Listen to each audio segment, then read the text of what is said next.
So, hello again. I'd just like to say a word, just to say that I was supposed to present this with Katharina Rhode, who is somebody who spent quite a few years in Caracas working in these superblocks at the time of the Bolivar Revolution. Unfortunately, she can't be here, so I will do my best to speak on her behalf and for both of us. And once again, I'm going to switch back into English. This presentation is actually really taking narratives about the Superblocks, which you see an example of in this image, or at least an interpretation of them here, as a way to understand what happened in Caracas, focusing, in fact, very clearly on three specific narratives which have taken the Superblocks as a way of understanding the relationship between space and society, how urban development also can happen, and so forth. So I will really be concentrating on these three moments of interpretation of the Superblocks. The first one being, of course, the inception, so the moment of heroic modernism, high modernism, and all the ways in which this has called, but already highlighting some of the difficulties in actually implementing this heroic nature of modernism. The second narrative has to do with how Caracas very, very quickly goes from being an example of heroic modernism to the absolute opposite end of the spectrum. So Caracas plunges into the despair of third worldism and developmentalism discourses and so forth, to re-emerge several years later as, on the other hand, a city which represents a certain way of being made in Venezuela, hecho in Venezuela, under the Bolivarian Revolution. And, of course, a few introductory and concluding remarks. Architecture and revolution are a complicated, kind of tandem of words, and I'm not going to spend a lot of time on it, but the reason why they are here is because Juan Pedro Posani, who is a very important historian for Venezuelan architecture, and who also has been a very close friend of the architect who was mainly responsible for the Superblocks strategy in Caracas, very clearly laid out the relationship between these two terms. Basically also understanding how the revolutionary aspect of the Superblocks immediately turned against the whole endeavor also of giving a house to all and so forth. And he's very adamantly setting forward how this process needs to be looked at again and again, and continues in fact to do so himself. The account of how the Superblocks came to be is not very different from things that we have already heard today. It is, of course, very much related to the installation of what are called tugurios or ranchos on the Venezuelan territory, which largely are associated with despair, also sadness and abandonment, and so are in need, in fact, of a different kind of solution. Now, of course, this is all taking a very, very clear intensity because of the resources that are behind the whole project. The new national ideal, which is something that starts with the dictatorship of Pérez Jiménez in Caracas, is of course also made possible by the fact that Venezuela is experiencing an oil boom. And if we are to relate this, of course, to some of the remarks on mesure and de mesure that we have heard about, of course, the possibility of relying on oil and the kind of petroleum boom plays a very significant role in this landscape of development. And so Venezuela does not only implement modernism, but it does so at a kind of breakneck speed.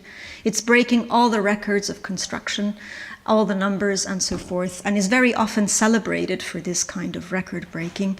This is just one account of many that in fact show the kind of superblock construction that is happening.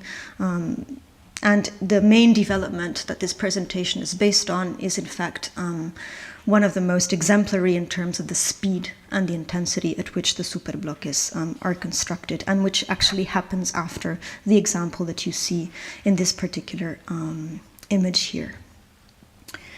The whole endeavor, of course, is related to a larger national housing plan, which imagines, once again, housing for the least wealthy and also based on these kind of autonomous units. We see some examples here. We also see how they are located, in fact, mainly in the west side of the city.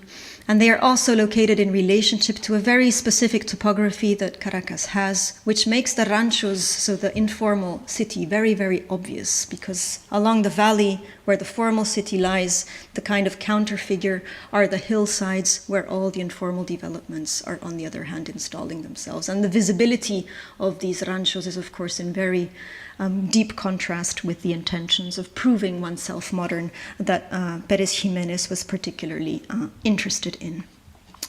This is also why the Banco Obrero, which is basically the National Housing Agency, or becomes the National Housing Agency, though beginning with experiments that have to do much more with smaller scale architecture in relation to vernacular and also specific customs within the country, very quickly shifts to a very different way of advancing social housing, which is much more related to the image that you see on the cover of this particular catalog, which is in fact these multicellular concrete frames which lie behind the Superblocks thinking.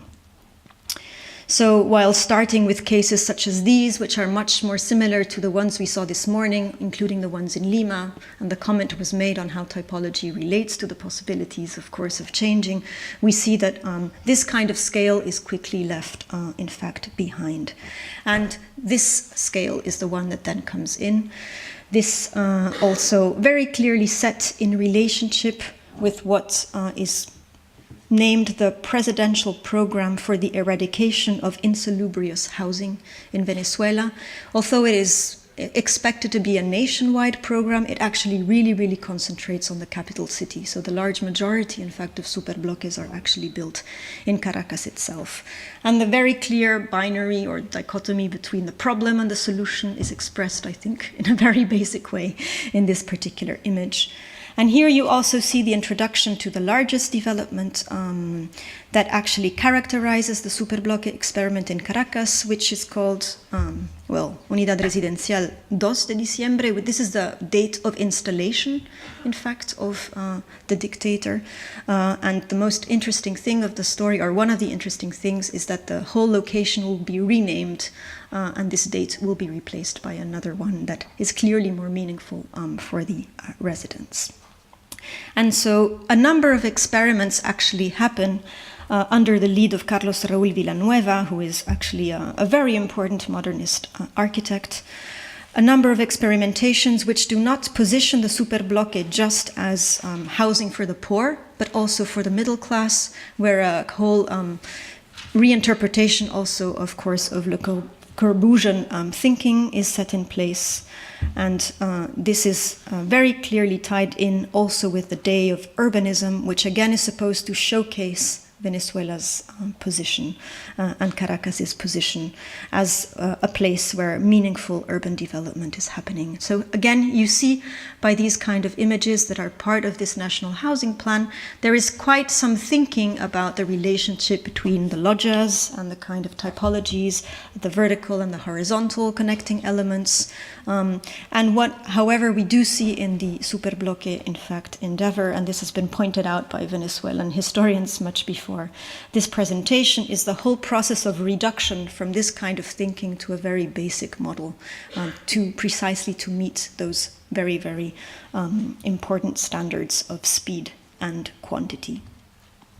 Another view which show a variation and its materialization, where also you see ground floor level experiments, how to tie in commercial space and parking, and also how to include a very important element which is supposed to contrast with the spatial reduction that is in the meantime happening, which is the polychromatic treatment of the facades, something that becomes very closely associated with the Superblocks language. And here you see the 2 de Diciembre, so the then renamed the 23 de Enero development, which is the one that I will be mainly focusing on, precisely because it is the largest, but also the one that is most used in the narratives about the Superblocks experiment. A lot of the photographs, I think, speak for themselves in terms of the relationship that this development has with the surrounding territory. Important to know is that in terms of the eradication of housing, well, this is definitely on the agenda. So there are 19 informal settlements that are bulldozed to make place for this development. And this is particularly important because well, the whole kind of history then of the 23 de Enero will turn around precisely because of this tabula rasa approach. And this is a brochure that is celebrating the whole development. Now, the first narrative, as I mentioned, is all about placing Caracas on the map of modernism. And I think this quote by Gio Ponti really illustrates how this is intended as an appeal from this global community of architects. They are appealing to the Venezuelan architects because it's the dream that can come true. Caracas is really positioned as the place where this can happen. There are a number of illustrious architects that are named here, on which actually kind of sign up a petition for Caracas to become part of this scene. Of course, a number of celebrations of heroes and so forth, Perret and Le Corbusier, which are included, in fact, in the National Housing Plan. And this whole idea also to relate it to Una alegría de vivir, which is a quite interesting association, and the kind of infinite variations of this. This is the 23 de Enero soon after its construction, where you can see, well, how the coupling of Superblocks actually happens together with lower-lying elements. And again, in relation to the maquette at the Guggenheim, but this whole kind of griffé architecture, this is a very clear example of this as well. I mean, Henry Russell Hitchcock, who is gathering the most meaningful representatives of Latin American architecture with an exhibition at the MoMA, includes the Caracas Superblocks in his catalog. This is the accompanying image, which is used to narrate. It's also something that has to do with a clear topographical transformation. This is not just about the Superbloque, but it's also, and very much also, on the ground that they are being built on. And I think this goes almost without saying. In l'architecture d'aujourd'hui, when there is a whole discussion on the urbanisme des capitales and of modern, in fact, architecture, you can see that there are not many capital cities across the world which are taken on, in the southern world, which are taken into account, but Caracas is there as one of the most meaningful ones in Latin America. So we really see how this narrative is pushed forward. But as I mentioned, the narrative clearly falls flat very quickly. There's a counter movement to this, which is very much also related to the coming in of United Nations experts into Caracas. The evaluators of modernist projects are very often social scientists, which come to measure the quality of these environments according to a set of standards, which we can discuss in detail after this presentation. But of course, it really becomes an issue. And their basic language, of course, completely changes in evaluating and in describing these kind of projects. This is also because in the meantime, the 2 de diciembre development has become the 23 de enero. This means that the date of coming to power of Jimenez has been replaced by the date of his fall. And in fact, the 23 de enero is a completely occupied development. So as mismatches happen in the allocation of what are an incredible amount of units, there is a whole invasion, not only of the empty units, but also on the grounds surrounding the environment. So it's a very, very violent gesture, counter gesture, let's say, just perhaps as violent as the one of raising to nothingness the previous barrios and ranchos. And so this is important, of course, and, well, has already been addressed in the presentation on the Zen, so I will not linger further. But what we see in the 23 de enero, and this is coming again from an evaluation, in fact, of the project, well, first of all, is we're talking about a development which constitutes almost half of the total amount of blocks, so it's huge in relation to the rest that is happening in Caracas. But we can see how the kind of mismatch between what was expected and how then inhabitation occurs is really, really placed on the agenda.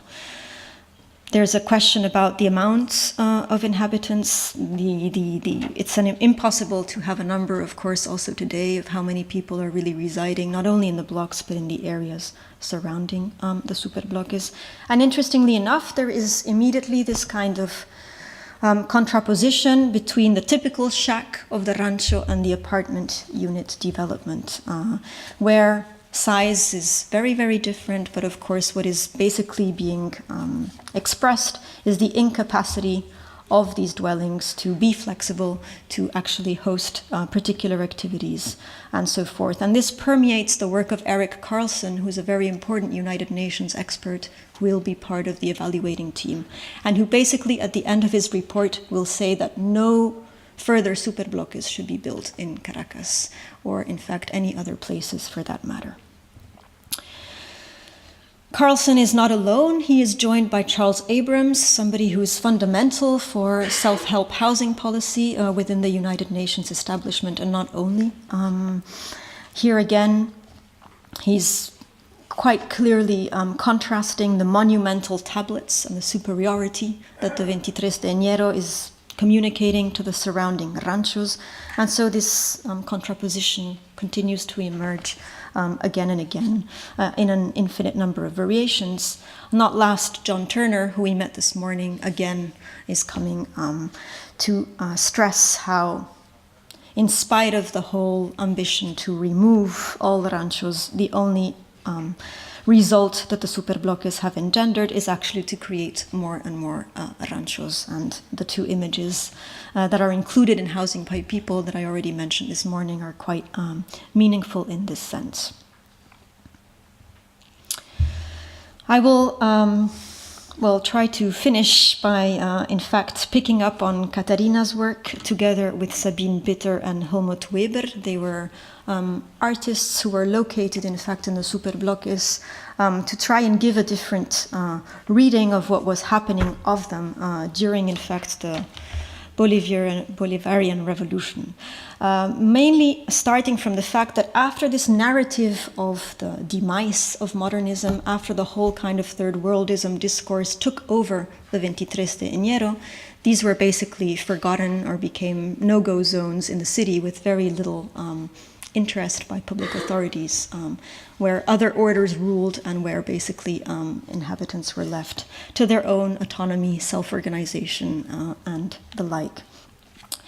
With Chavez, this changes very, very significantly, not only because a lot of his electoral base is, of course, positioned here, but because there is, this kind of revolutionary history is really then taken on board as a very meaningful patrimony to continue to work on. And this also means that federal funds are directed directly, in fact, into the 23 de Enero. There are specific misiones that begin, very much related to their refurbishment, but also to urban agriculture in the remaining pockets of open space around them, other community-led projects based on more cultural and human development, including healthcare and music and so forth. And so what Sabine Bitter and Helmut Weber say, who are kind of testimonies of this process, is that the 23 de Enero is placed again on the map of Caracas. It kind of emerges out of the blankness and is again taken on board. They contrast the neglect with the fact that Carlos Raúl Villanueva, in the meantime, has been heralded as one of the most significant Latin American architects, but his work in terms of housing has been completely ignored by the classic kind of historiographies and so forth.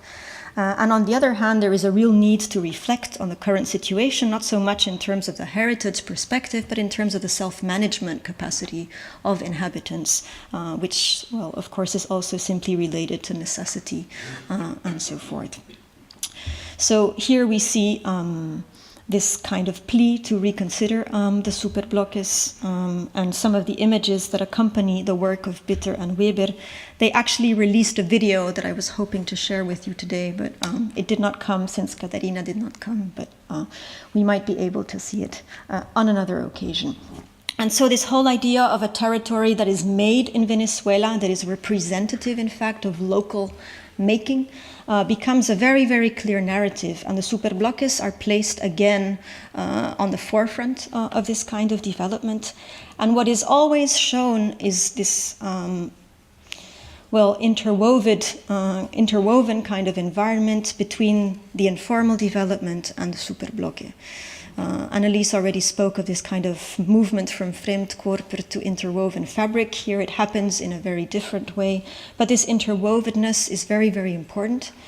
Bitter and Weber are not the only ones who kind of stress this, but the urban think tank, who are very important in the development of Caracas in this particular moment of history under Chavez, also describe Caracas as an informal city where this should be taken into account, and they actually make a plea to UNESCO to place the whole environment on the agenda, not just the Superblocks, but in fact all the low-lying barrios and ranchos which are in the surrounding environment.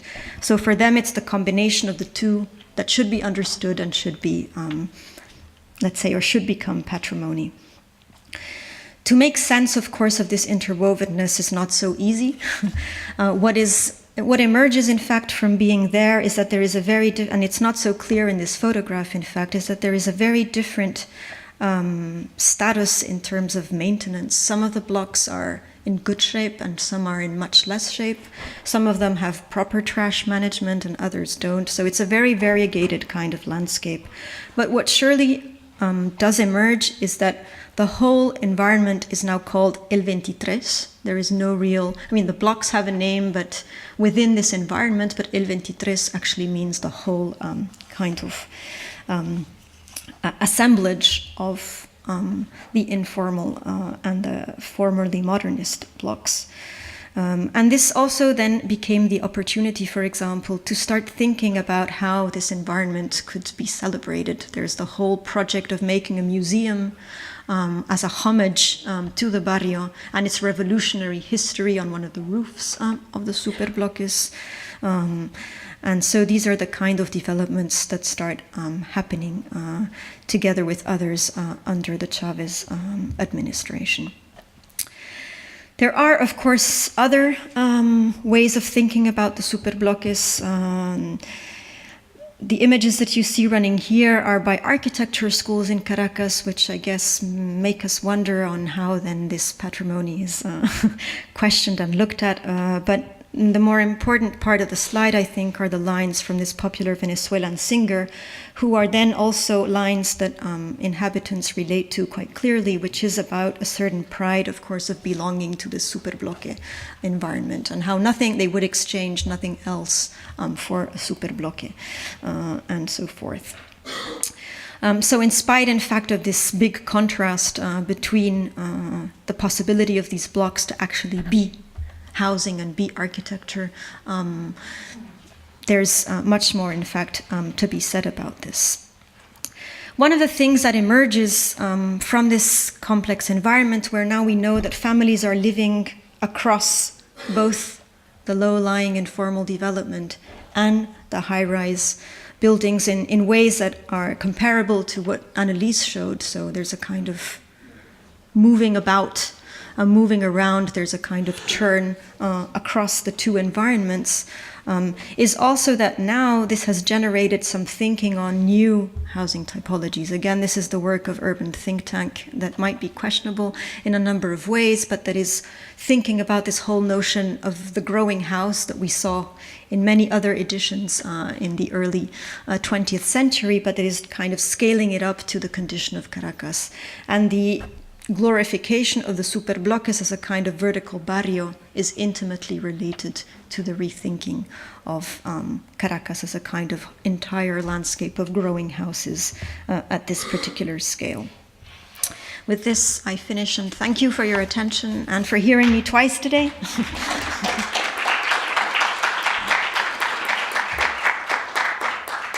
Eh bien, je vous remercie doublement. Thank you very much. I'd like to give you a double thank you. Thank you for inviting me to speak.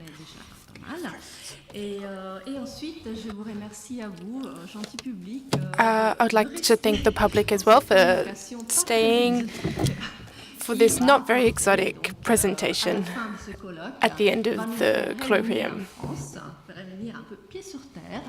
Et nous, donc, c'est pour cela que je vais essayer de pas vous, de raccourcir peut-être un tout petit peu, de pas prendre une demi-heure, mais de me concentrer. I'll try to speak not entirely for the half an hour, but specifically of an area called Hautepierre in Strasbourg. I'll speak to you firstly about the Transformation Associative in this. So here we have this image that corresponds to a book by an architect the author was Pierre Viviana, who spoke about Hautepierre in Strasbourg. He speaks about Hautepierre as a model conceived by man. Et qui renvoie bien sûr au rôle des habitants comme des abeilles laborieuses. Et bien sûr, ces deux métaphores sont vraiment très fortes pour le quartier de Hautepierre, qui est un quartier qui est né en réalité. He speaks about the two types that it's an area that's been constructed by man at the end of the 60s in the periphery, the west periphery of Strasbourg. And these very ugly images show this area. It's an area that was constructed in the west of Strasbourg, as I said, and corresponds to the extension that was wanted by the political climate at the time. It imagines new spaces, this area. On désire en effet refaire la société à travers la ville et placer au centre de l'urbanisme la nécessité du lien social. C'est à travers donc cette nécessité qui naît Hautepierre, avec un maire qui est Pierre Pimna, qui est le maire européen de la ville de Strasbourg. So this is the European mayor of the city of Strasbourg, a mayor who dreams of making Strasbourg a big European capital, and so works with the urban planners to devise this peripheral district, which also emerged as a district which, even if it's against the big apartment blocks, the estates, it's a district that's still top-down, designed by architects. And it's a district that was intended to offer a good life to the inhabitants of middle-class inhabitants, or perhaps working class, to offer them a good life based on principles that I will now illustrate. So the mayor's ambition and his architect, and Pierre Vivian, who was a Parisian architect, quite well known at the time. The ambition was, as he said, to profoundly renew the design principles of dominant architecture. So the aim was to redesign the big estates. It was a new phase. It was a time where it's presupposed that the big estate model had not worked. So the innovation in Hautepierre involved certain characteristics, one of which was the approach to traffic, which was inspired by the conclusions of the Traffic in Towns report of 1961, which talks about the influence of traffic on urban design. So the aim was to influence was to try to achieve calmer traffic systems. So traffic would move around the edges of the urban fabric, with, of course, a motorway that would cut, as you can see. Now, wait a moment.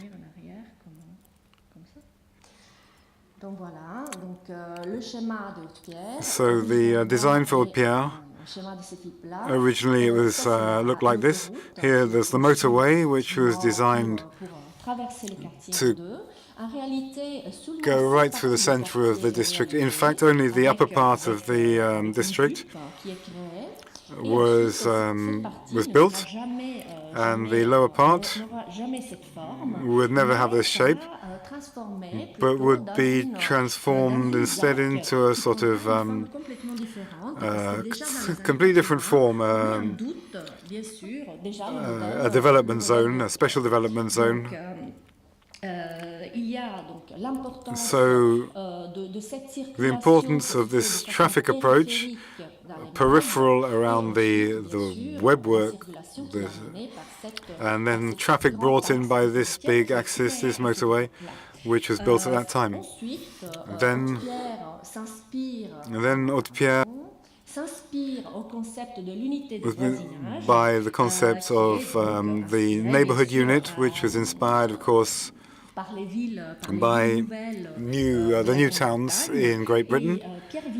And Pierre Vivien took up the principle of a hierarchical ordering of traffic in order to concentrate each section's life in the center, what is called the center of the web, center of the grid.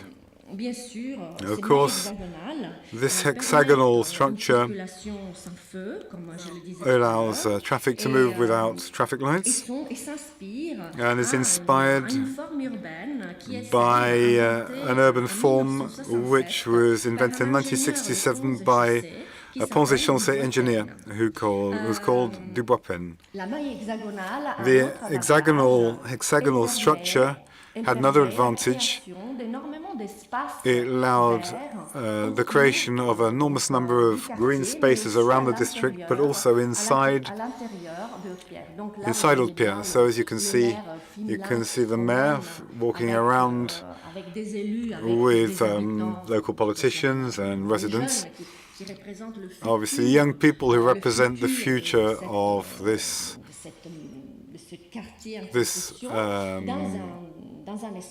new district in a space which is completely green, completely empty,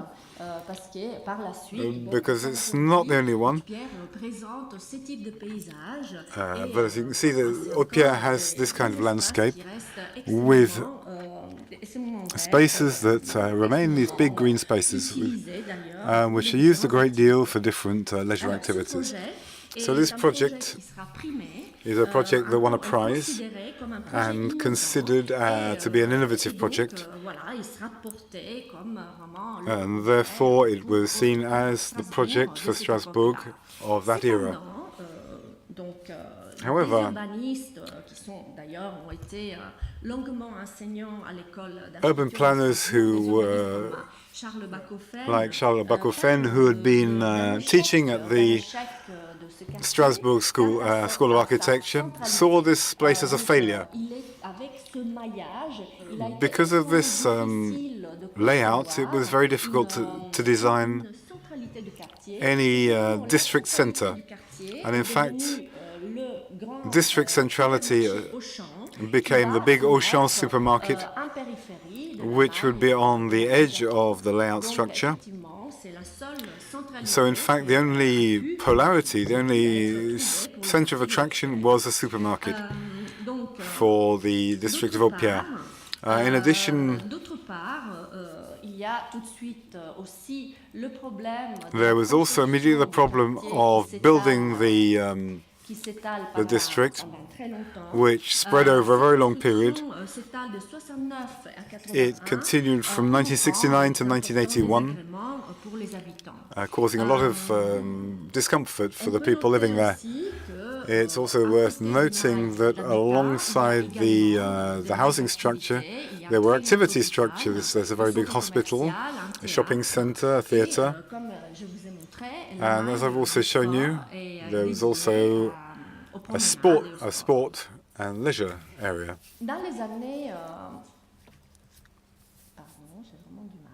Avec la droite à la gauche.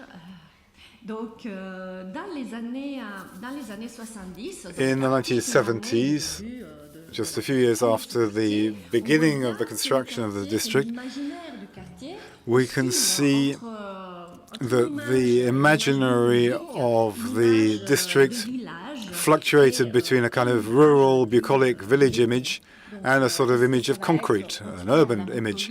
So would it be a bucolic Hautepierre? Would it be a village in the city, as the mayor wanted?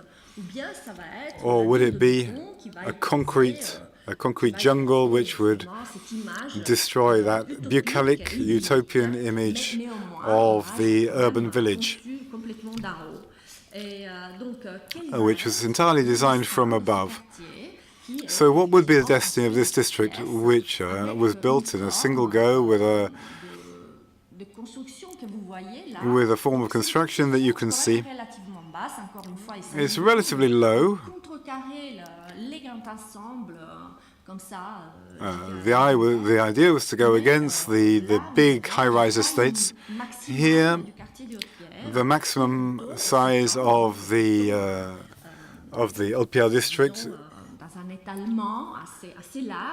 sprawled fairly widely, but is not very high-rise. So what would happen to it? That was the question. To illustrate,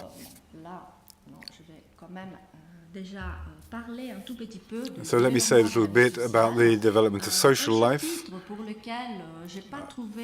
a chapter for which I couldn't really find any images, because in fact there's a series of occupancies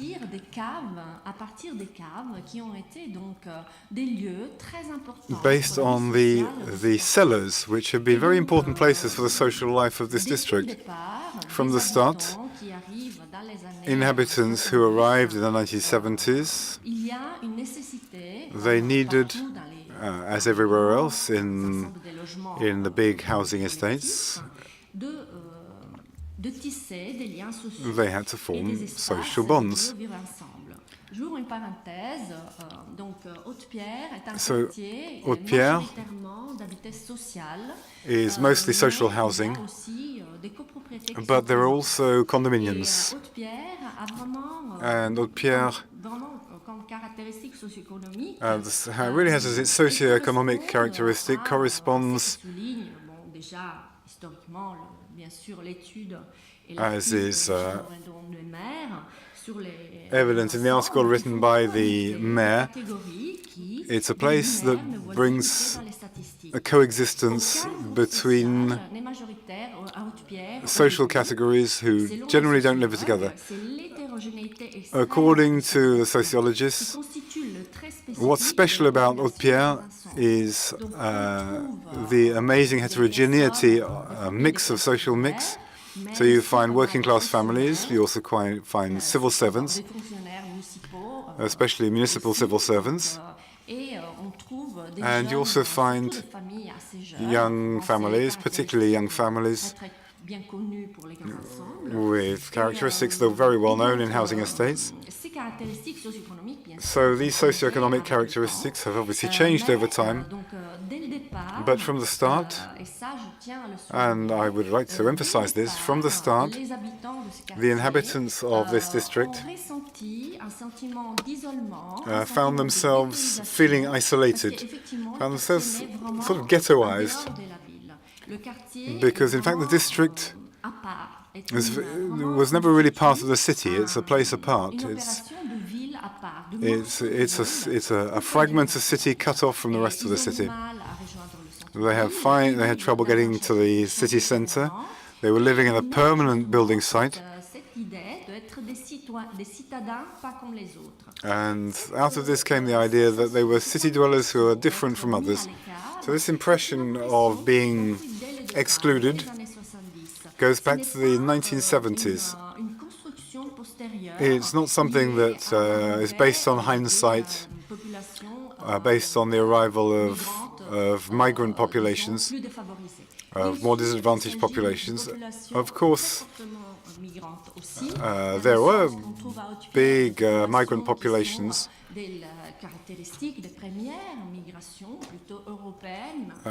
who come mainly from European migration, but also big, initially Italian, Portuguese, and then Algerian, Spanish.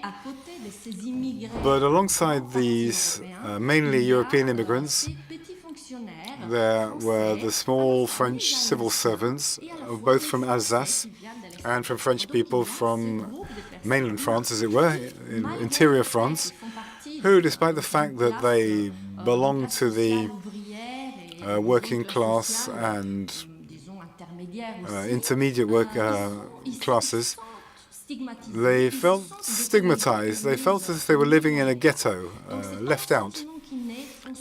So this was not something that came with hindsight. It was there very early on in the development of the district. So these people therefore felt the need to meet together, to cooperate, to form a community, or to form community groups and also pressure groups to improve, to press politicians to help them construct social bonds. And the question, of course, was where? Because in these types of housing, they don't have, they lacked many of the advantages that were supposed to be in the project to start with. But nevertheless, some kind of social life had to develop from the start. And where it actually developed was in the cellars. No, I'll show you later. These caves, cellars, were places that the inhabitants would gradually arrange. These community associations would have a major impact on the spatial arrangement of this new district.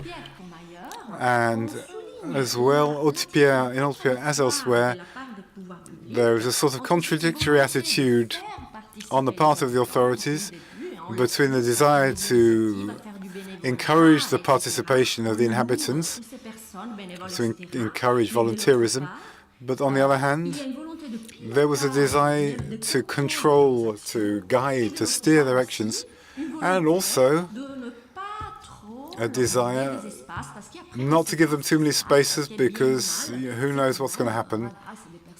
And because, let's face it, these are people who are kind of different. If we give them too much space, you never know what's going to happen. So from the start, the community claims were focused on the implementation of volunteer sociocultural activities in the cellars. But how do you appropriate the subterranean spaces? Because the rules for social housing in France are quite strict. But it's very difficult for people to appropriate these spaces permanently. So the people were able to take advantage of the regulations of the government circular, which said that developers had to leave at least 1 meter of social space per occupant. So the inhabitants were able to appropriate the cellar spaces in order to, and they were able to do this by enforcing the rule regarding the 1 meter, the 1 square meter space in the per resident. So Hautepierre has always remained a district of the city of Strasbourg. So the authorities let people gradually occupy the sellers through the community organizations. So you had judo organizations, you had theatre, you had sewing. So you had sort of community meetings of all the associations in the district. And on the other hand, there was the desire to control social life through sociocultural leadership. So let people do things, but you want to control them as well. That's the authority's position. So the municipality of Strasbourg asked the Hautepierre associations to form a single representative association to be called Regeneration, in order to be able to access to the social square meter. So this pyramidal organization enabled the city of Strasbourg to control the associations better, and therefore Gagesh distributed the different sellers within the district of Hautepierre. So it's in these premises, despite the fact that these premises were dark, damp and rather small, and symbolically rather unattractive, despite this, it's in these cellars that district life kind of emerged. And here, I'm sorry, I couldn't find any images from the era. I can show you pictures of cellars from a more recent era, but I couldn't find any pictures of the old cellars arranged for these community bodies. And in addition, the cellars were gradually closed off, because in the meantime, you had squatters moving in. There could be problems of various kinds, so gradually they were locked. So a few words on these community activists. It would be useful to identify who they are. I've already spoken to you about their social class, but I'd like to go back to the fact that in these community commitments, there were both men and women. And I find this quite important. I find it important to focus on the feminine activism,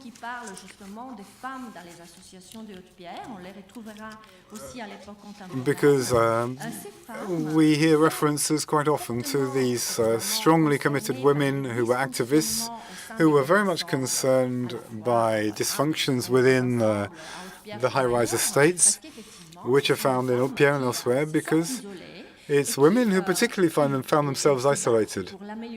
And they were fighting to have their environment improved, and also because it's linked with the destiny, the future of young people.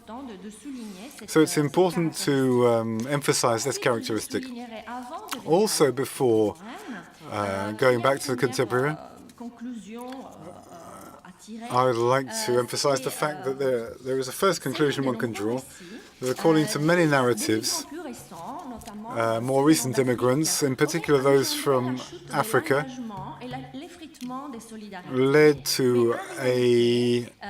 was supposed to have led to a collapse in this community spirit.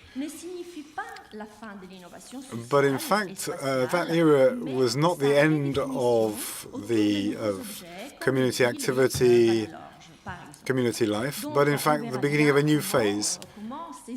So we'll see how these community initiatives emerged and how they reflected the logic of urban renovation, which I'll be able to show you with images. So let's go very quickly over urban renovation. This urban regeneration in Hautepierre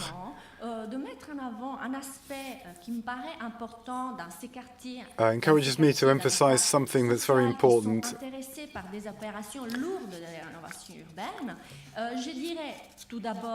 Important for districts like this, where there are big regeneration processes underway. Obviously, urban regeneration programs are another way of denying the possibility for existing residents to, as it were, construct their own regeneration.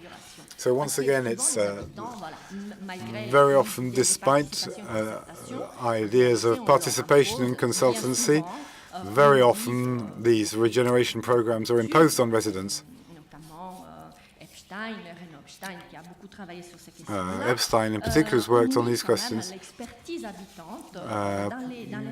The residents are not really seen as having any skills in urban regeneration. So for me, the framework of urban regeneration is important as well, because this framework allows me to talk about a situation of urban regeneration. When I want to define this, I'm inspired by the definition of colonial situations theorized by Georges Ballandé as a framework within which the elements are closely linked together, which implies the necessity of a global and interwoven analysis rather than a fragmented analysis. So when we analyze the community organizations and spatial transformation, it's very important to think about the links between these community initiatives and urban regeneration. And urban regeneration opens up a framework of possibilities within which I can see the urban renovation of community associations, because it makes community associations, it gives them access to resources.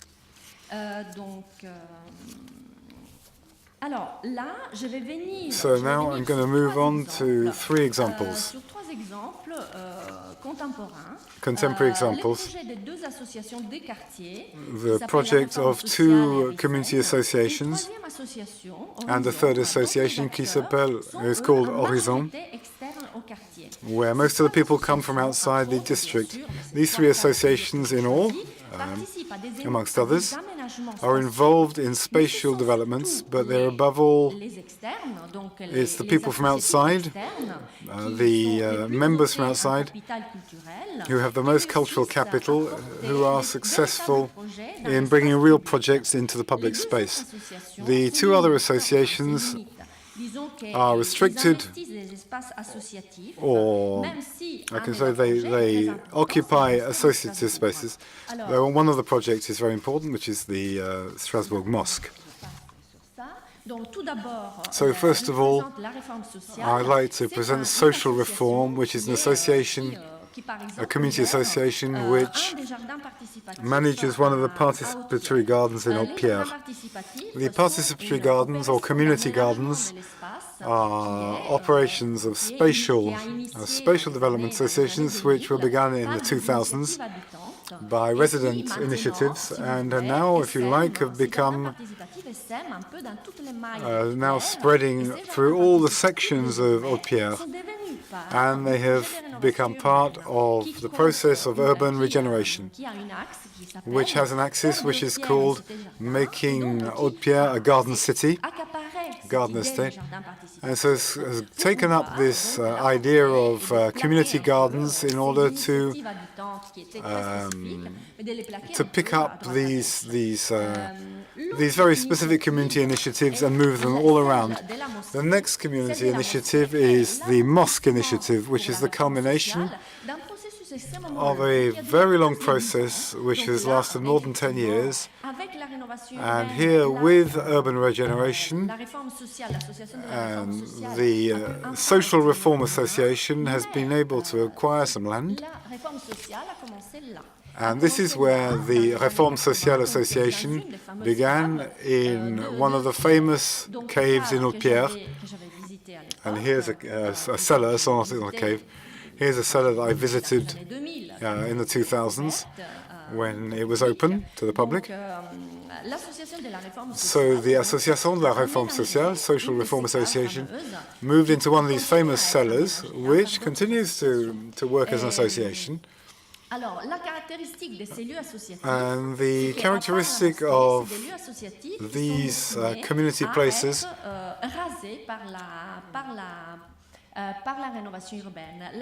are going to disappear with urban regeneration.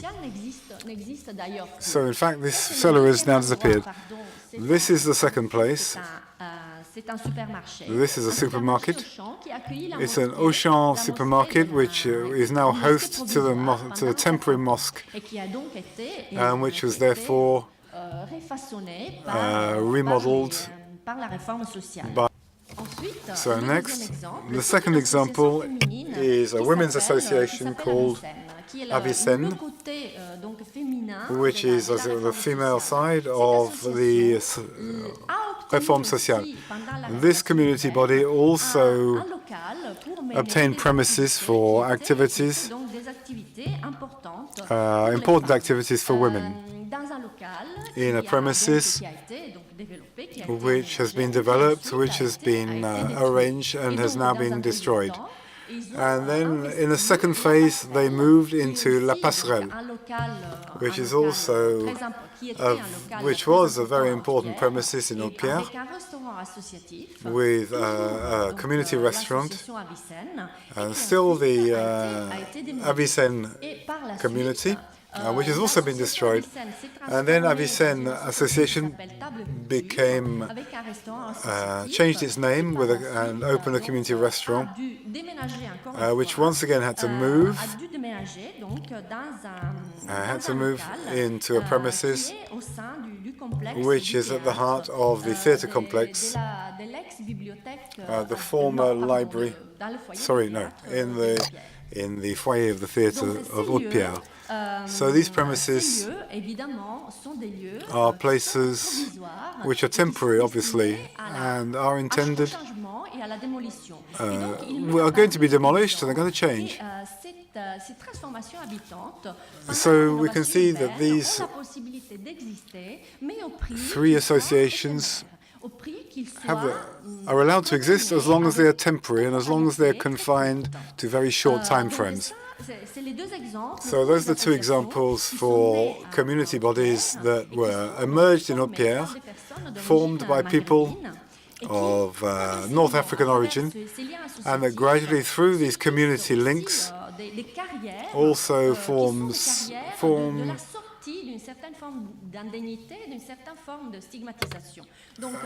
a method of emerging from a kind of stigmatism, a kind of social disapproval. So this is people where, through participation, have able to escape from a certain form of stigmatization. So that has been driven by Urban Regeneration as an association that takes many initiatives. So next, I'm going to talk to you another example, which is the development of a square, which is in the process of restructuring the urban space through a form of urban production which runs in parallel to urban regeneration. Now, this is a project which goes back to the closure of this square. There was a passage there.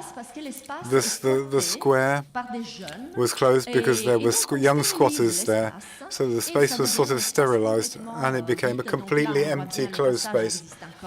You can see the passage is still there, but the square is closed, so completely sterilized. And that is the leaseholder, who has a kind of contradictory rhetoric between wanting to bring social bonds into the place, but also is opposed to certain undesirable uses of space.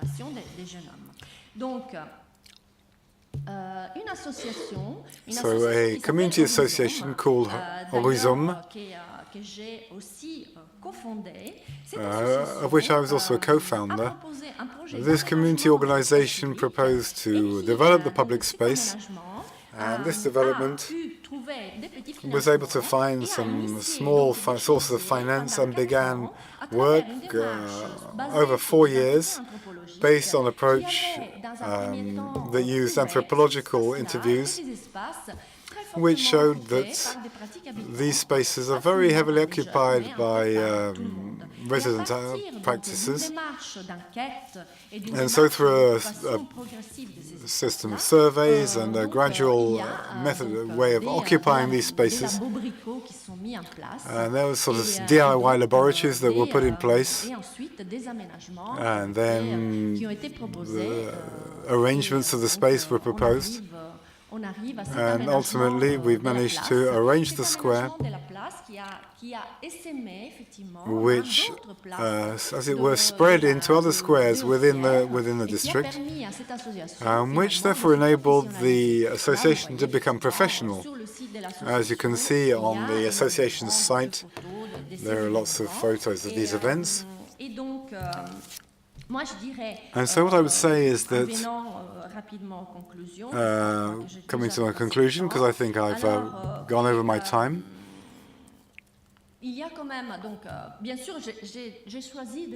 of course, I've chosen to show you a few uses of space proposed by community associations. Obviously, I've chosen this because obviously there's a very wide variety of examples that could be shown, because this is a working class area. It's a very plastic, flexible space where the inhabitants, the residents, use the space in very different ways. So I'd also say that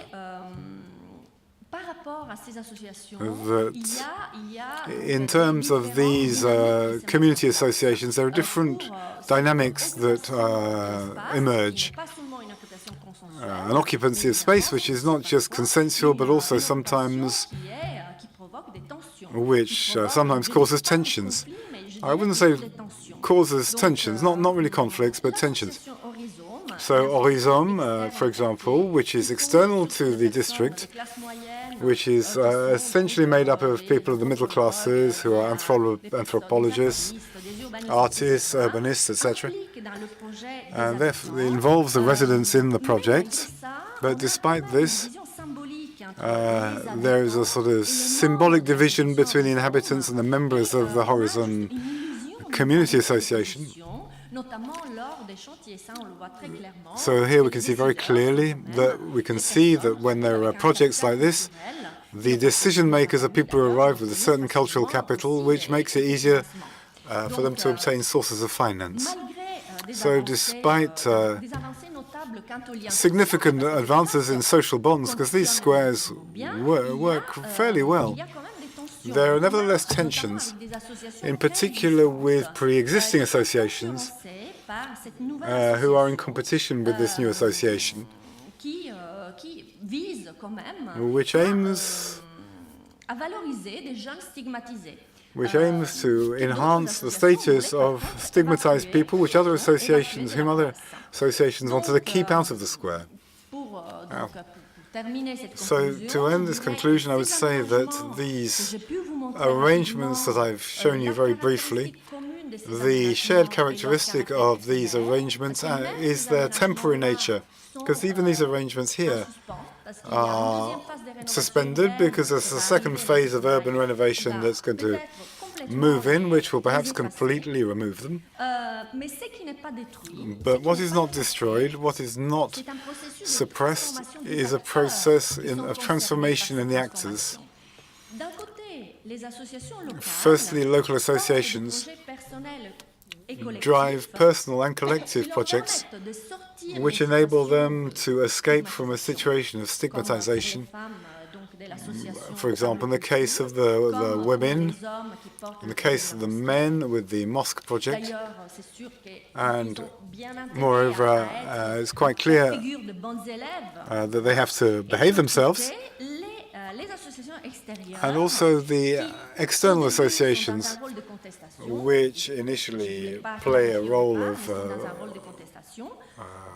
protest, if you like, play a protesting role, but in reality gradually become professional and institutionalized through the process of urban regeneration. So what I'd like to say is that this very strong involvement between this link between urban policies and community associations, and urban policies, they act by kind of appropriating the good initiatives and standardizing them and kind of making them more rigid. But of course, these resident initiatives will continue. And thank you very much, and sorry I've gone over my time. First of all, thank you, Marianita and Olivier, for the invitation, and to all of those who organized the conference. And the next stop is Romania, Bucharest. As you might know, we are talking about an ex-socialist republic. So what is interesting on this timeline is the period starting 1947. So after the Second World War, the communist, the socialist regime installed in Romania. So it's since 1947 onwards that the intervention is talking about. The housing crisis after the Second World War in Romania was mostly caused by. Sorry, I forgot to start the timer, so I can. Yeah. So the housing crisis, caused by the industrialization of the country and the massive movements of people from the rural areas to the cities, was solved by the Soviet model of the mass housing build. By the building of mass housing in most of the cities. The same receipt, to say so, was applied on different scales. So, starting from the capital city to really small towns, generally, we could say it was the same project that was implemented. So there were new landscapes that characterized overall the country since this moment. Coming to Bucharest, directly after the instauration of the socialist regime, it was so the neighborhoods were renamed, taking names of Stalin, Lenin, and other communist characters. So everything changed in the urban structure. This is a sketch of the development plan for Bucharest in the 1950s. So they were talking about the construction and reconstruction of the city, and the new thing is the implementation of new industrial areas, which kind of occupy the empty land in the peripheries. And adjacently to these new industrial areas, the hatched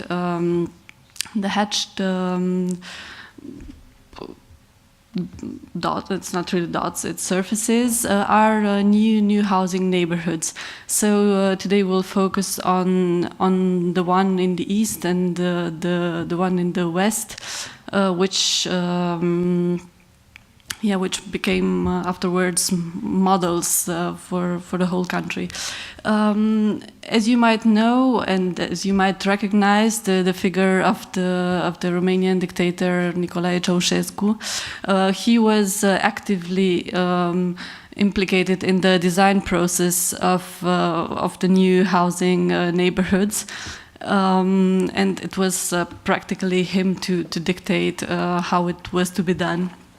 So practically the new architecture was an instrument of an implementation of the new socialist order.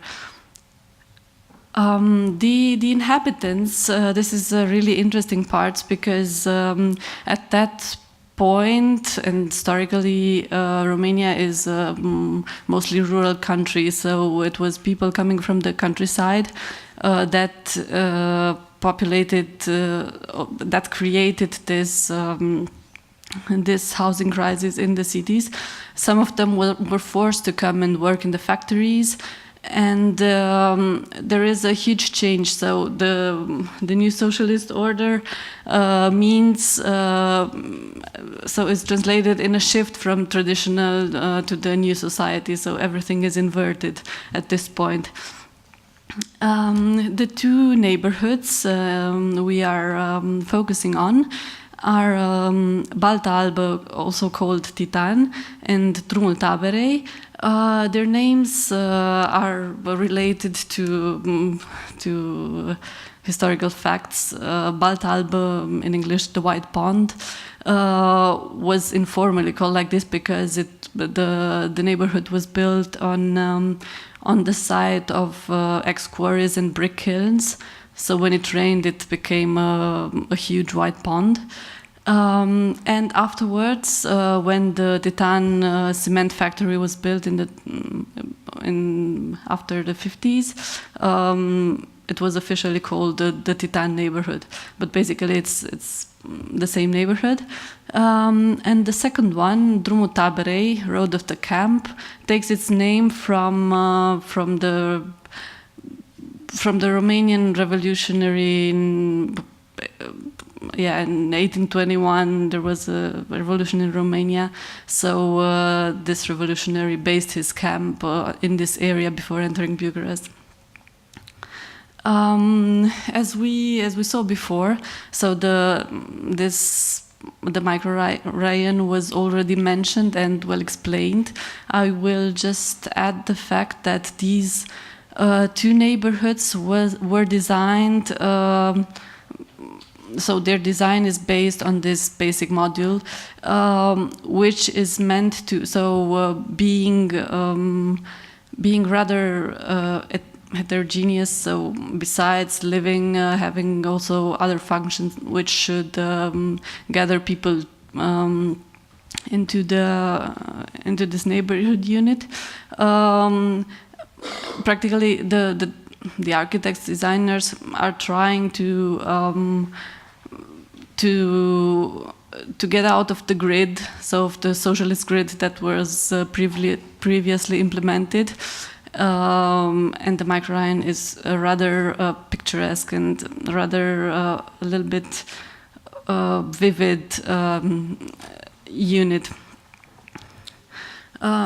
Its structure is pretty clear and mixed, as mentioned before as well. The zonification, so it mixes housing with education facilities, commercial services, and of course a recreation area.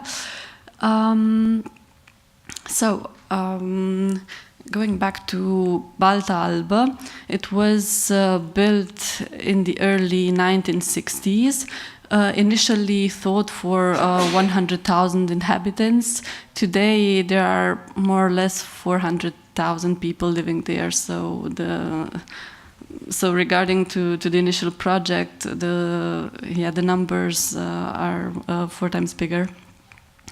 This is the first, when you search, this is the most ancient image that comes out about this area regarding the burial processions during a bubonic plague in the early 19th century. So it is said that during this plague, lots of bodies were buried in this area of ex-quarry and kilns, so it's really rich of significant as well.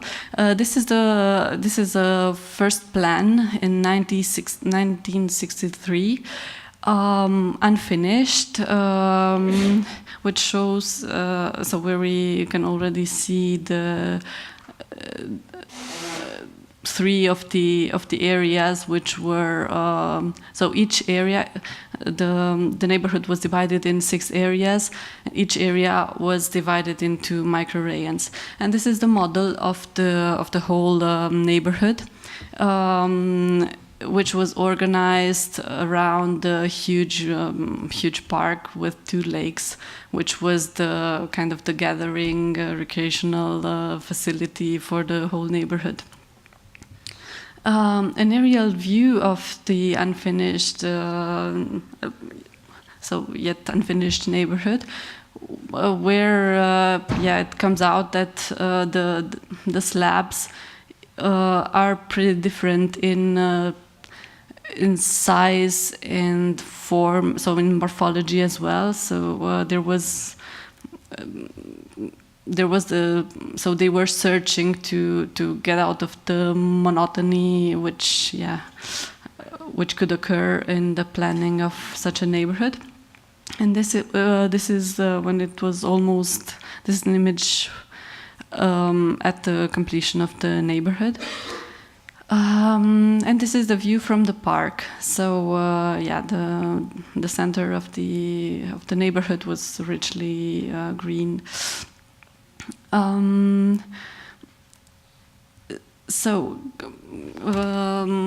to the eastern neighborhood, Drumul Taberei, which was built 5 years later. Here we have a Google Earth view from 2008, so we already see we already see the original project with the densification process that occurred on it, so it's pretty dense at the moment. So a model of the area in 1965.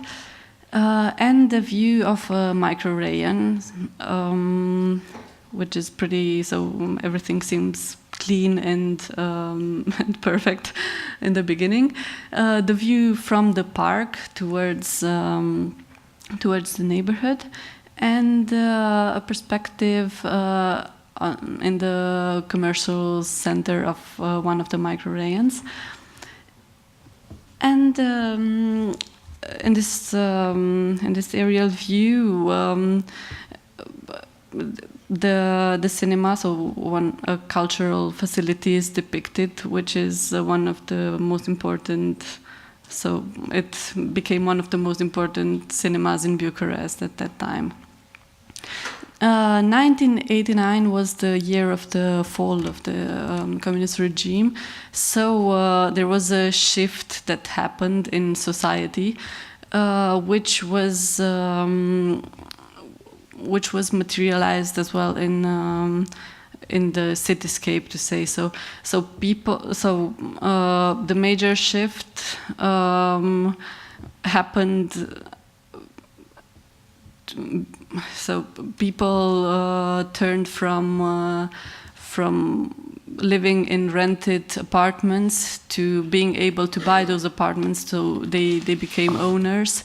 From a forced equalness, now they had the liberty to express the diversity. And if in former times there was the forced social mix,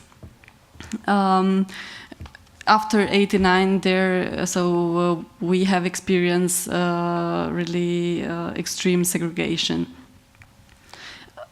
This shift is really obvious nowadays because of the actual rehabilitation processes. So we can encounter images like this where half of the slab has been rehabilitated and the other one not. So on the left side we still see signs of appropriation of some kind of a collage, while on the right side there's a clean new, to say so, facade. This image is inverted. I wished the blue car was on the left side and the white one on the right side, because the blue car is the iconic model of the Dacia, which was really the car in the communist period, while the white car is it's the next model. So everything changed in the automobile design as well. Balta Alba today is an interesting hybrid because practically, the neighborhood has accessed lots of national funds for rehabilitation of the housing blocks. So depending on the local administration of the housing block, if they apply for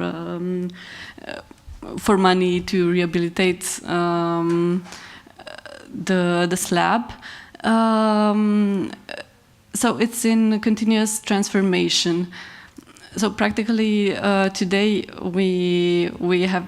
So I had this experience of really mixed. So you still see the face of the original project, which, as you can see in this image, had also some decoration preoccupation. While after the rehabilitation, you lose trace, so everything gets again uniformized, which is really interesting. That after more than 60 years, we go back to what it was. So this is the situation now. It seems the whole neighborhood seems a construction site. This could be, I always thought it seems like a Cristo wrapping project, but it's not. It's just a rehabilitation site, which took longer than it should have, so the materials are gone. And of course, this program aims to so the only goal, to say so, is to increase the energy efficiency of these buildings, which obviously in a climate like, so in Romania in winter you can get to minus 25 degrees. So of course you need thermal insulation. So at national level, people are encouraged to do this, and they are eager to do it as well. So they have to pay 20% of the money, and the state pays the other 80%. And again, the new face of the housing blocks, which have new finishes, who don't really. So it's new colors, new geometries on the facades, which don't have substance maybe regarding the form, but it doesn't matter. So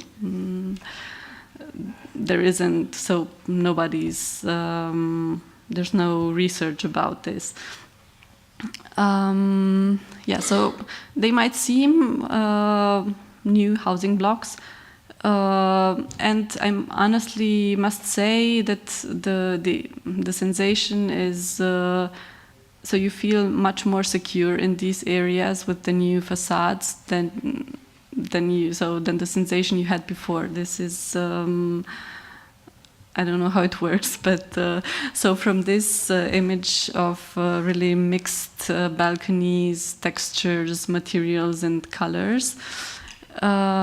You just step to the septic clean facades, which people are really happy about. But the first signs of reappropriation appear. So apparently people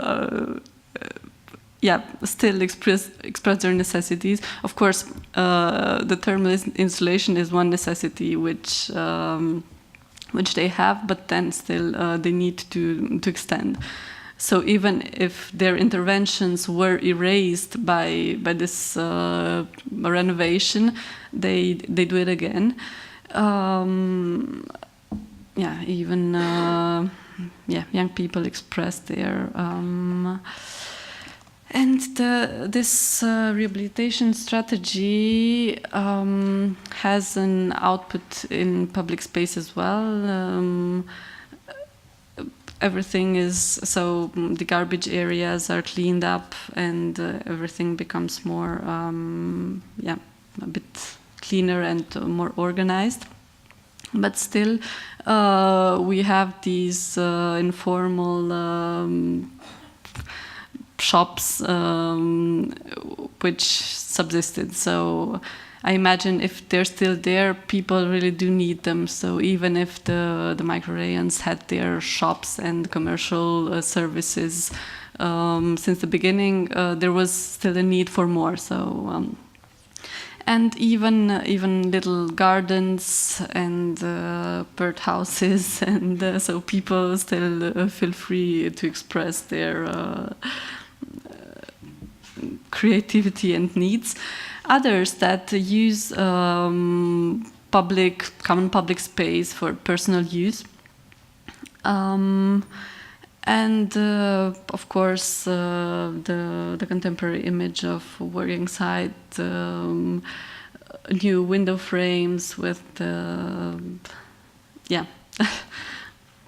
This is a very interesting artistic project of a Bucharest-based photograph who was living at the 10th floor of this housing block.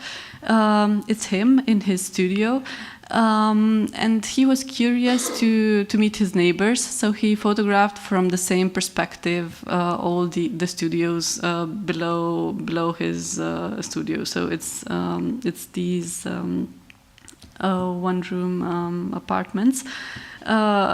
And it's incredibly, so personally I didn't have access to interiors in this neighborhood because I didn't have friends living there, so it was difficult to go into the houses.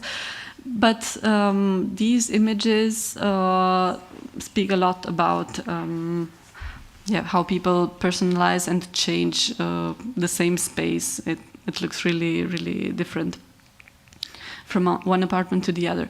And the funny and interesting fact is recently there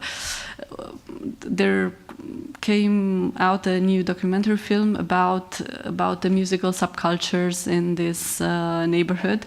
So it was some of the most important Romanian hip-hop bands that came to life in this neighborhood, telling about the life in the neighborhood. So I think it's really interesting to analyze this layer as well. Stepping to the western neighborhood, smaller than Balta Alba.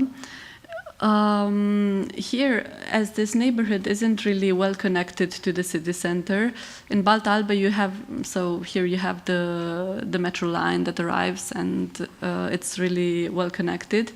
This one is connected only by buses, so it's a bit how should I say? It's so this lack of the metro, which is being built now, has a reflection in the neighborhood.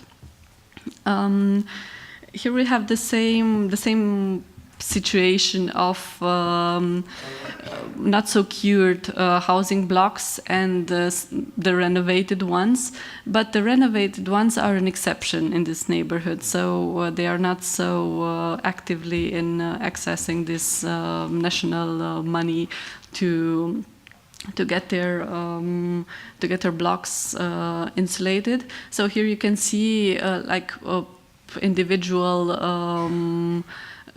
insulations, which it's really funny because on a morphological level you can read the volume of the apartment from the outside. One other really interesting fact is this gap in the blocks where by the way, this is the working site of the new metro line, so it's arriving. So this neighborhood will change soon as well. In these gaps, so there are people appropriated these gaps and orchestrated new functions. There was a lady who had this shop, and even it seems incredibly, so it's incredible, but it works. So people go and buy even if they have the shopping malls 10 minutes away from here. So I was amazed that people still buy these kinds of informal shops. Some others extend their apartments in these gaps, and of course this is so here we have more space, and there's a local supermarket which informally just popped up. The space between the slabs is so in this picture we can see no man's land, which is rather a dog's land, because so nobody takes care of this space, but everybody comes to take the dog out here, but nobody, so it belongs to everybody, but nobody feels responsible for it. In other areas, of course, the local administration takes care of the space in between slabs, so it's rather decent. Others just appropriate some space and make an outdoor grill area, which they close, so it's only them who can use it, even if it's in common public space. There pop up even fruit and vegetable stores out from the nowhere. And this is a really funny picture. I can imagine, I'm sorry I couldn't arrive at the moment where it was populated, because it must be really funny.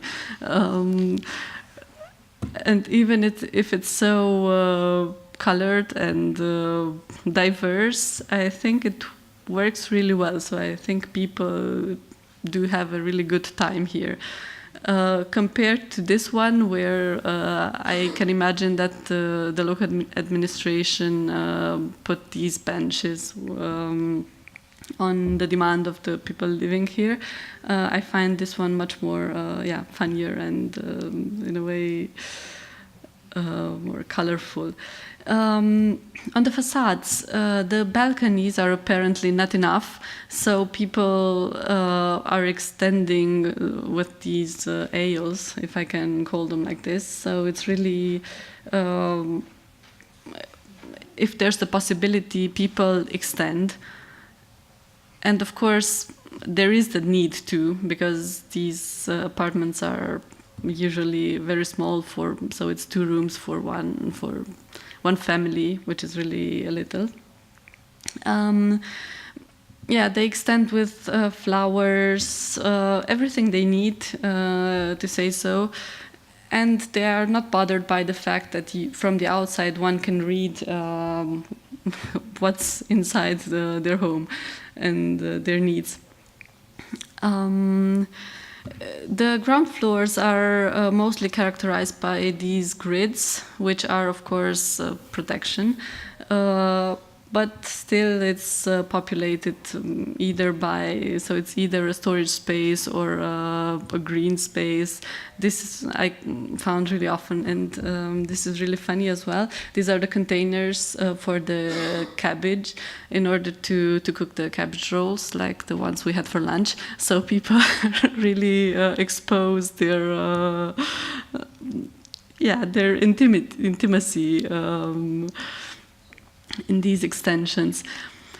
This is the case of a newly rehabilitated block, where this old lady put again the grids on the windows, because of course she told me she was afraid of thieves, so she felt the need to feel protected, but she had no problem in storing stuff, which could be from the aesthetic point of view, or could be.